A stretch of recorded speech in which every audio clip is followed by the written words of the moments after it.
ঠিক কোন কারণে নষ্ট হয়ে গিয়েছিল রানী মুখার্জি ও ঐশ্বর্য রায়ের গভীর বন্ধুত্ব?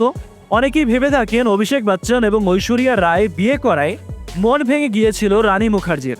তবে এই কথা কিন্তু একেবারেই সত্য নয়। সালটা ছিল 2002। সেই সময় মুক্তি পেয়েছিল চলতে চলতে ছবি। এই ছবিতেই অভিনয় করেছেন শাহরুখ এবং রানী। তবে এই মুভিতে রানী কিন্তু পরিচালকের প্রথম পছন্দ ছিলেন না।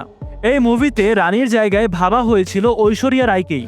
সেই মতো শুরু হয়েছিল মুভির শুটিংও। তবে শাহরুখের সঙ্গে ঐশ্বরিয়ার রসায়ন মানতে পারেননি প্রেমিক সালমান খান।